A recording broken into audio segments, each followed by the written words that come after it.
This is Grief and Grit, from heartache to high fives with a dash of sass. The podcast that turns the tables on traditional grief talks with a fresh, sassy spin.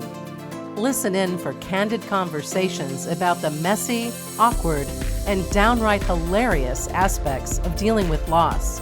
Because sometimes the best way to cope is with a little laughter and a lot of grit. Hi, Simonie. Hi, Greer. How are you? I'm good. How about you? I am good and looking forward to today. And I think the start to our episode today really ties into, first of all, I know that we're recording on Friday the 13th. Yes. And also, hi, everybody listening.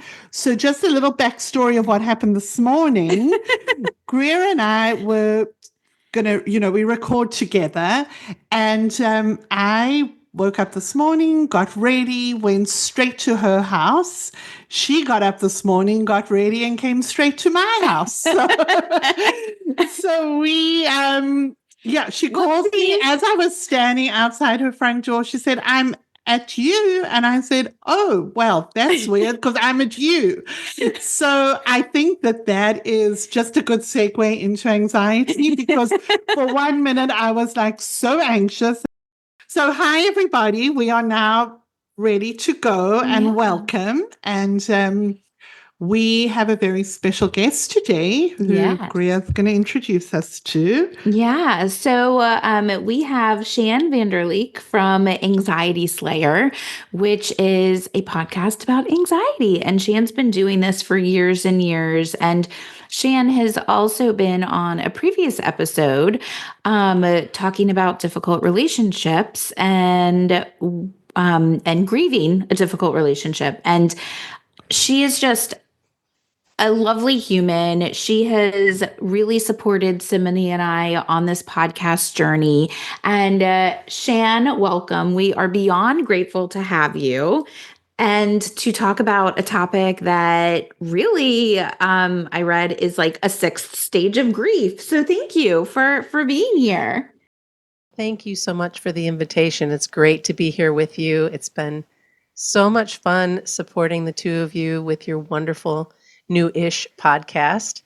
And today we get to talk about grief-related anxiety, which is really an important topic. Mm-hmm. And I find it's also interesting that we're doing it right in the holiday time. Yes. Good on you for appropriate. Yes. So Shann, if we can, because I think that most of our listeners will recognize the fact that, along with grief comes anxiety.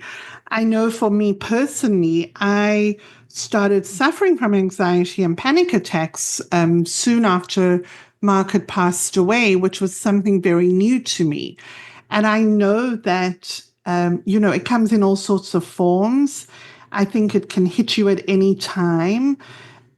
So, if you could just perhaps share with us how does anxiety and grief intersect based on your experience with Anxiety Slayer? Sure. Great question. Well, if you think about it, grief-related anxiety is often linked to overwhelming emotions and the uncertainty that comes with loss. So people, you talked about panic attacks, people experiencing grief-related anxiety are going to have the potential to feel intense worry and fear and a sense of impending doom. And there can be physical and emotional symptoms that come with that, whether that be that panic attack, a racing heart, shortness of breath, feeling really restless, or on the emotional side of things, hypervigilance, irritability, difficulty concentrating. All of those things come with it. Right. Yeah. I mean, I know for me, after Jared died, I also had panic attacks, and I had been considering going on anxiety meds before Jared died because I was between COVID, being a mom of two toddlers, and working a very stressful job. It was a lot, and I've always had anxiety, and so I had been considering going on, something to help me. And after Jared died, I had to. It was so debilitating, my anxiety. I remember driving, like within the first week, I think was the first time I actually drove myself somewhere.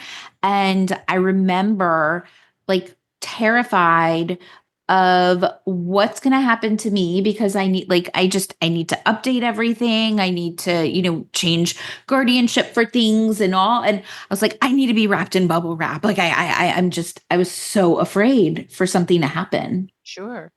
Of course you were. And you were probably very much out of your body to a degree too.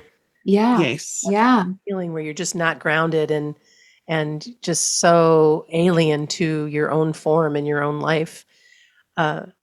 Grief-related anxiety comes from so many sources, but three that I'd like to kind of touch on today that I know that the two of you can speak to would be, the first one would be fear of the future. Yeah. Mm-hmm. That anxiety about how is life going to unfold without my husband, without this person, my person, and Right. and what you've lost. That's that fear of future, which is kind of what you were just speaking of, Greer. Yeah. Yeah. And do you have anything to add about that fear of future feeling?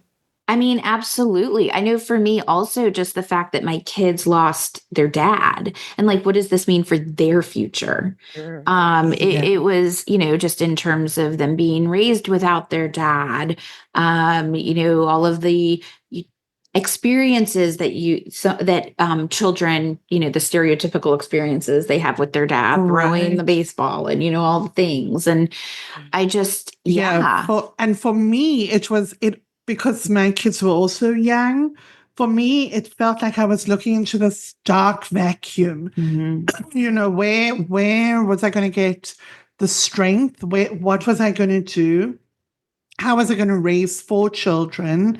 Mhm.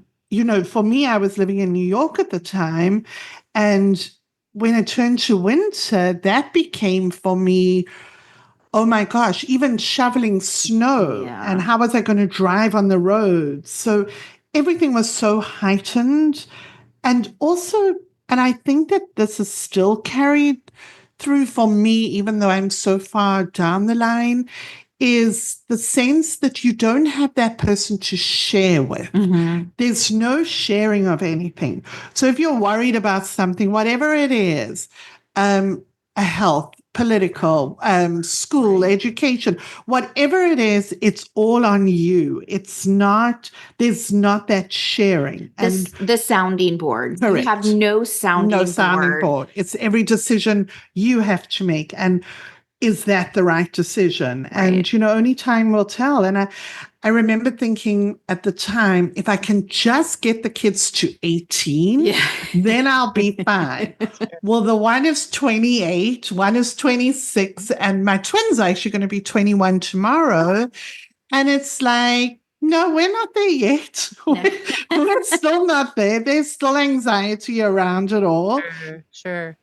But look at how far you've come and look at how well they're doing and the beauty in being able to feel, know, see, be in that and know that even though this isn't what I would have asked for, look at them flourish, look at them thrive. Exactly. Yeah. I keep telling Simonie, she's like what I aspire to be. You're doing a pretty fabulous Well, job yourself. Part of I how you appreciate attracted that. each other, I think, to the way that you've been able to support each other and back and forth. Oh, thank you.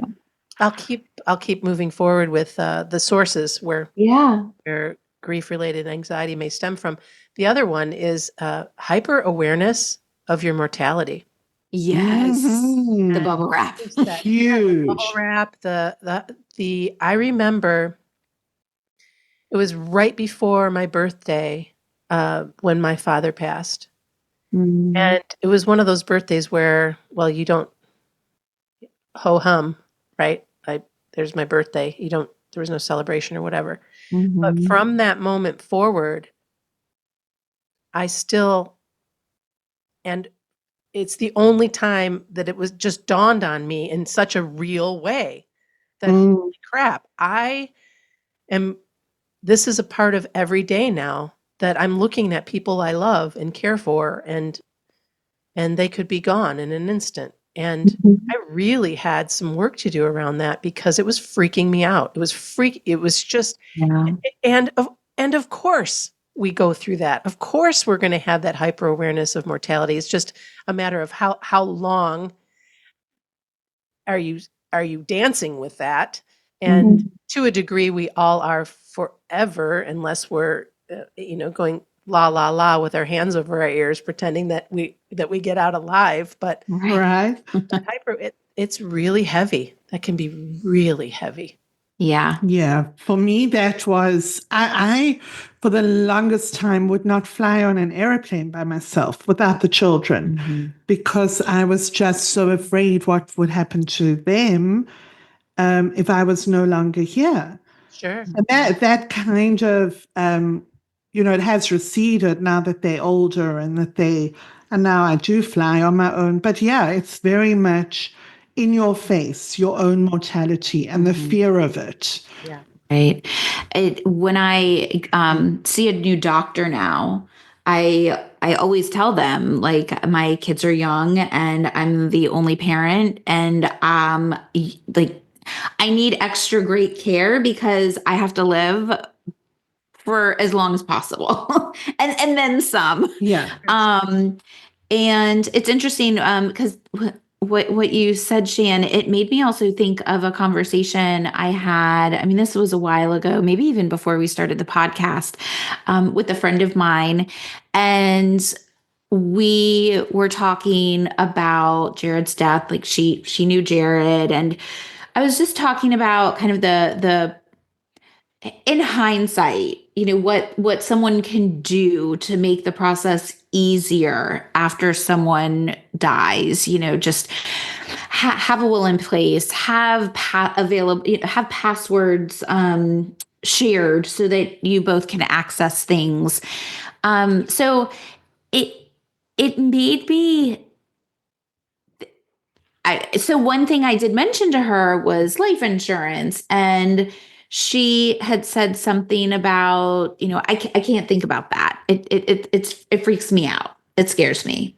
Yeah. And I have said this to other people as well. And it's almost as if you mention death, then they're afraid that it's It going to becomes happen a real thing. immediately. Right. Right. If Yeah. I plan Right. for it, it's going to happen. If I Exactly. if I get my resources and all of my ducks in a row, it's going to happen. There's all kinds of tricks that are playing out in our mind. We really should not believe everything we think. Our Right. minds are Mhm. not in control, and sometimes we think they are, and that leads to the panic and the anxiety and this little gremlin in our head that's saying, "Well, what about this? Well, what about this? What about Mhm. this?"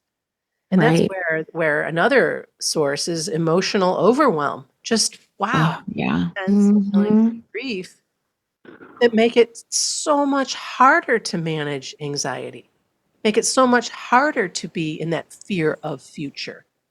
Right. Right. Y- Exactly.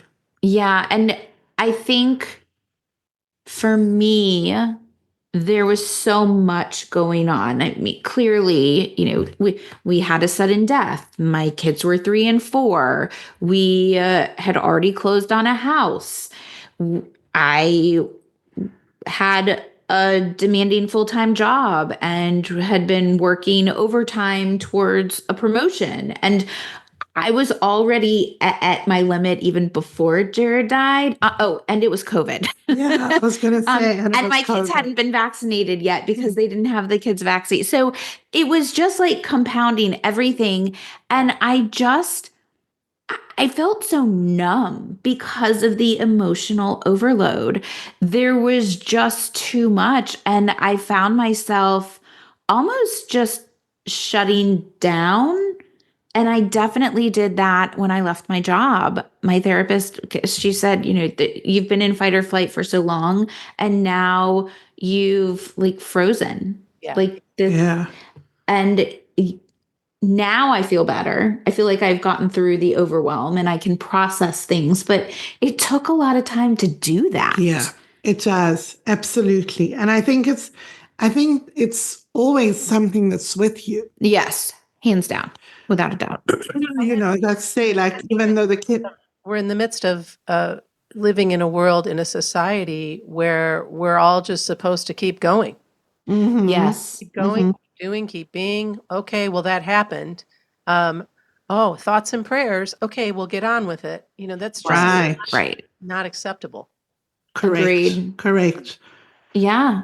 And it creates so much discomfort for other people because those who have not been through profound grief,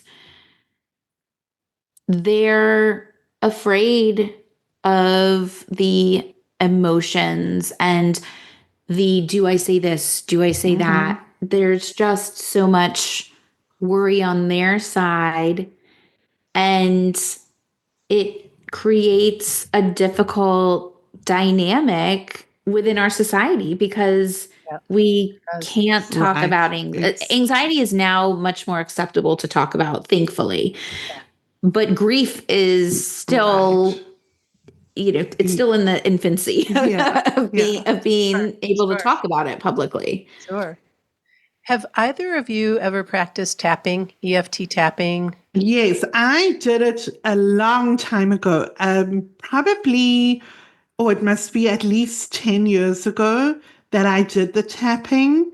And it was wonderful. I think it's a wonderful, I don't know why I stopped it. I think, as life happens, you start things and then, as we're saying, being overwhelmed but I do think, and Greer, I'm not sure if you're aware of it, but I do think that it's something that it's a great tool to have. I've never done it. I'm fascinated by it, but I haven't done it. Well, and it's one of those things when Ananga taught me, my co-host at Anxiety Slayer, when she first taught me, I'm like, this is so weird. I'm sitting here tapping on all these meridian points on my head and stuff, and it just felt funny.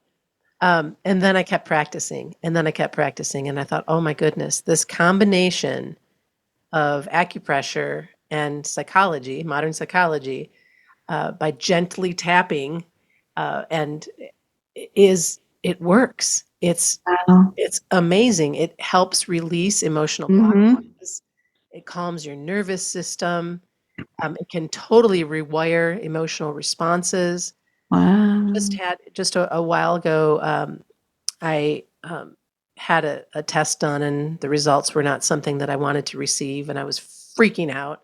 And Ananga's like, "Hey, let's tap through it. Let's tap through your fears, and let's see if this can help relieve things a little bit." And so, even though I'm a practitioner, and even though I teach it, and even though I know it, even I forgot to do it. And the cool thing is, there's a setup statement involved that you could use even if you weren't tapping. And so it would be something like, even though I'm grieving, I deeply accept myself. Or even though I feel anxious, I deeply accept myself. And in that deeply accepting of yourself, you're not in judgment. You're not doing the woulda, coulda, shoulda. You're not putting yourself in this space where I have to have everything figured out right now, 5 minutes. It's all got to be taken care of, because you're coming back to this gift of supporting yourself with that, even though I feel, and then enter whatever is happening now, deeply accept myself, or I love and accept myself. It's just such a beautiful tool to reduce stress and anxiety. And at the end of the show, I'll share a link so your listeners can get a little PDF worksheet and Oh, that would be a great. tutorial to see if that's something that they'd want to do. It's not for everyone, but I will tell you, it is a beautiful way to look after yourself if you're grieving and if you're feeling anxiety. Wow. Right, absolutely. Yeah. Yeah, that would be great. Thank you. Mm. What are some other tools or techniques that you have found to be helpful when navigating grief and anxiety? One of the techniques at the top of the list is journaling. Yes, I'm the worst at that. I'll do Me it for too. like Me 2 nights too. and then Yeah. like not for 6 months. You Yeah. can do it, but to be able to carve out a moment. You were talking earlier about not having someone as a sounding board or sharing things with. Yeah. So what if you pictured sharing with Jared on the page? Mm-hmm. What if you pictured sharing, why not allow yourself to just dump everything onto that piece of paper, even if it's one paragraph, it's something. Or, of course, speaking with the trusted friend, and that you two have each other is awesome. And I know you both have a good support group as well. And not Right. not everybody has that, but Right. Sure. Right. No, we're very lucky in that. yeah, they do have Yeah. the ability to sit down and to write to their heart's content. Grounding, we talked about, is big. Breathing, progressive muscle relaxation, mindfulness, any sort of guided meditation or relaxation is helpful, because sometimes, I don't know if you have a meditation practice or not, but if you have a lot going on in your life and you feel like things are falling apart, sometimes just being held, being led through the Yes. meditation, Yes. more helpful than sitting there and trying to be quiet while your mind is definitely not quiet. Right. Right. So that's another technique. One that most people probably don't think of is, but is really important, is making sure you have a routine that you stick to. Yes. Yeah, that's so important. Yes. Yeah, I agree. And I found that, I was, I always kind of was, had everything in place, but, loosey goosey. And then after Mark died, I am a stickler for routine and for planning and for making sure that X, Y, and Z happens, when it's meant to happen. I became that, and that, no clutter in my home. And that definitely creates less anxiety for me. And something that I did, so soon after Jared died, I was able, fortunately, to hire a nanny to help me some. And she helped me with the bedtime routine with the kids, again, 3 and 4 years old. So she had suggested moving up bedtime because when I was doing it on my own, they weren't going to bed until 8:30, 9 o'clock, and I was just exhausted. So she suggested moving it up, and we got to 7:30. I mean, these kids were in bed and passed out by 7:45. That gave me more time to myself Correct. by tweaking the routine. And I think if if our listeners, if you guys can look and see what changes can you make, even to give yourself an extra 5 minutes so that you can do a quick guided meditation with an app or whatever it is, Yeah. it will provide more relief than you can even imagine. Yeah. Well, and there's a transition time too, especially for parents who are coming home from work and transitioning back into family time. And we created a beautiful meditation called Transition to Calm. And we Oh, created it years and years ago for police, firefighters, for people who are just constant. I mean, their day is stress, wow. and to help them um, let that go while they segue into being with the ones that they love, so they're not bringing in all of that stress and worry and anxiety. So yeah, guided relaxations are so helpful, and I recommend them. And anybody listening can search the Anxiety Slayer website and find a whole bunch. I do all the voice work. Ananga's a musician. She does all the music. Oh, It's wow. beautiful stuff. So that's helpful. The other strategy is probably obvious, but you got to move your body. You got to move your butt. Yeah. Not so great at that I part. don't care if it's walking on a treadmill, if it's yoga, if it can be gentle is what I'm getting at, because not everybody's ready to, hop on the running trail or whatever. I know I'm not, but I know that I manage all things better when I'm not holding it in my body.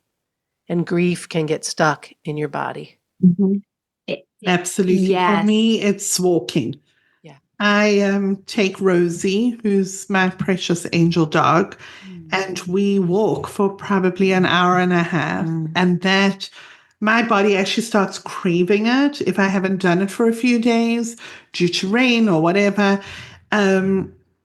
It just releases so much. And I definitely come back from a walk with my thoughts are clearer. I just feel better. Sure. I feel better. Yeah. And if you can get over that initial, I don't feel like it, right? Correct. Right. Just push through it, because on the other side of it, you always feel better. Always. Even if it's 10 minutes, sometimes I'll start talking myself out of getting on the treadmill this time of year. I'm like, okay, well, how about we just start with 10 minutes? How we feel after 10 minutes. And then it's at 10. I'm okay, well, how about we see if we can Right. It's like negotiating with yourself. negotiating with that one who thinks you're in charge. Right? Oh, yeah. So those are a few strategies, I think, for self-care that are helpful. Well, and the the feeling tension in your body has resonated so much with me in the last year. I've always had stress and tension in my neck and my shoulders and my back. And I treated myself to a massage recently.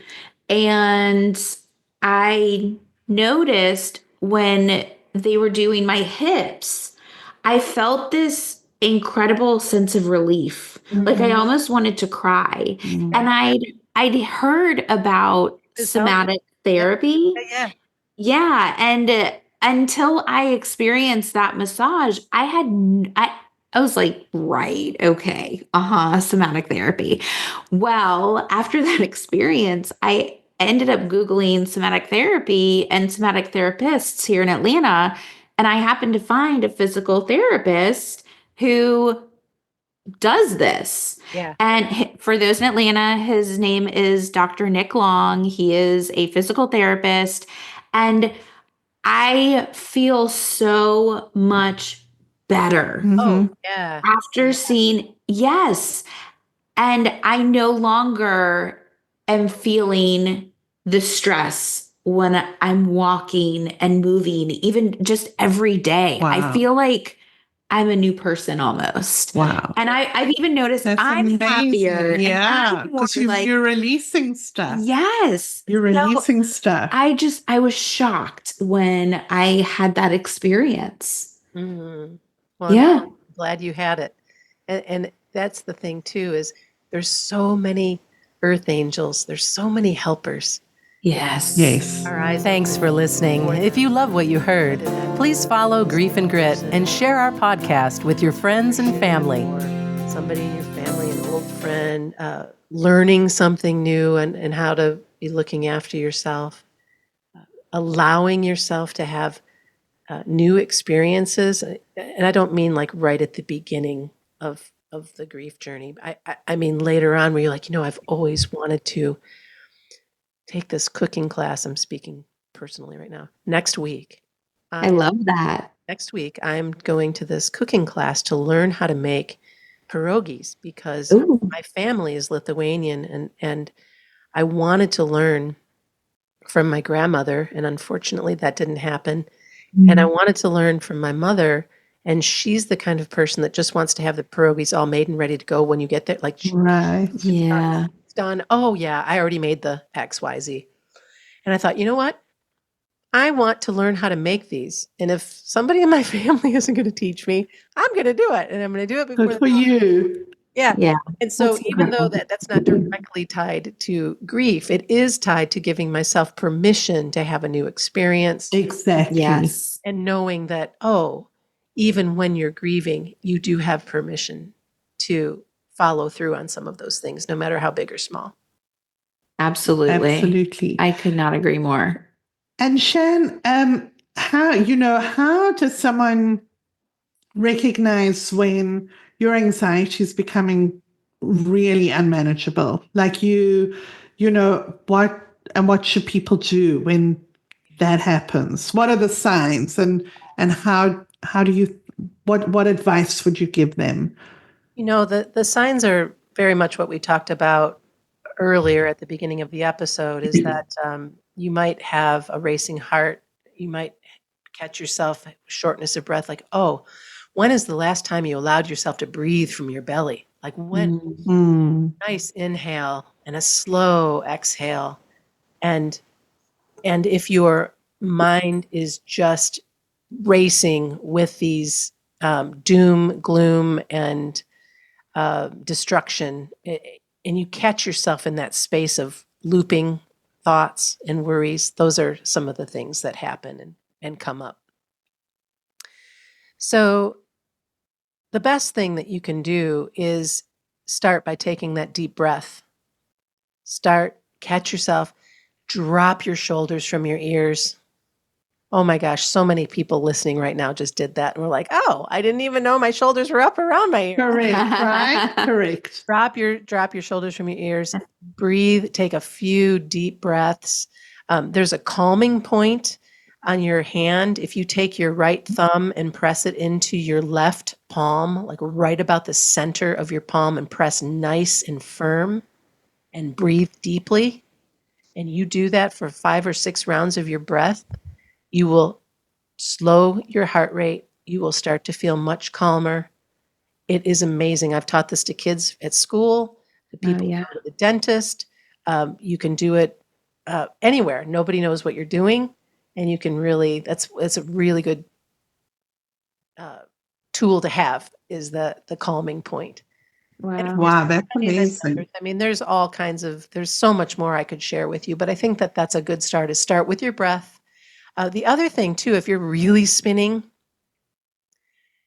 get in your seat, get your feet on the ground, and look around and note, something that you can see, something that you can hear, something you can touch, something you can feel, something you can taste. Get back into your body, get back into those senses, and that's going to help bring some calm as well back into your world. I also know that a common experience, it's not really a symptom, but when a lot of people have significant anxiety, it severely impacts sleep. It's like that 2 to 4 a.m. window when you wake up and you can't go back to sleep for another couple of hours and you're just laying there frustrated. Yeah, And there's a lot you can do for that as well. We have a special drink that we like to recommend that people consider, and it's warm milk with a pinch of nutmeg. And we recommend almond milk if you can do almond milk, because the almonds help you fall asleep, and then the nutmeg helps you stay asleep. And it's this nice warm drink that it's not for everyone, of course, but it does help. The other thing that helps is having a bedtime routine. yes. Yeah. Really Yeah. following that bedtime routine so that, every night I have a routine where I go through my gratitudes for the day and things that I might do differently, and I let it all go. And so that there's this gratefulness, there's this learning without obsessing. If something went sideways or if I didn't behave in a kind manner or what have you, and then I just release it all to the best of my ability. Magnesium is incredibly helpful, whether you use a magnesium spray or cream that you put on your feet and then put socks on. Magnesium is so good for our system, and most of us don't have enough in our guided relaxations again for sleep, whether you're doing it yourself or that body scan meditation that you can find just about anywhere on our site or anywhere else, or you can do yourself where you're just breathing into each part of your body as you kind of scan your body. And by the time you get to the end of that, you're nice and cozy and relaxed and ready for sleep. Mm-hmm. I love that. So, another question, what words of encouragement would you offer to someone who feels stuck in that struggle of grief and anxiety? Mm. I think to remember that, yes, it is challenging, Mm-hmm. but with patience and with the right tools, it really can become more manageable. As you're listening, choose something today that maybe you never heard of or that you haven't tried, and give it a try and allow yourself time to practice. It's also essential to reach out for help if your anxiety feels overwhelming and is interfering with your daily life. That is what therapy is for. Mm-hmm. Correct. To allow yourself to have somebody that can listen. But Yes. more than anything, to be curious, be patient, and practice. Mm-hmm. Wonderful. I love it. Well, Yeah. I know that's given me a lot of tools, I know. and I'm sure to many of our listeners out there who are feeling the feels. Yes. And I think the important thing is to realize that it's all normal. It's Absolutely. normal. Grief and anxiety go together. There's no separation. And hopefully today gave you some tools to be able to overcome that, to be able to feel better and, be able to continue living as normal a life as you can. Yeah.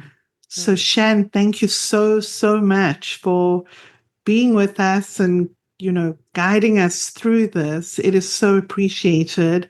And I know that our listeners would love to read up more. Yes. So where are they able to read up about you, get in touch with you? So there's a couple of places. They can listen to the podcast, Anxiety Slayer, wherever podcasts are playing. They can also go to the Anxiety Slayer Academy. So that's anxietyslayeracademy.com, where we have a free anxiety relief starter kit. They can learn more about tapping and some of the things we talked about today.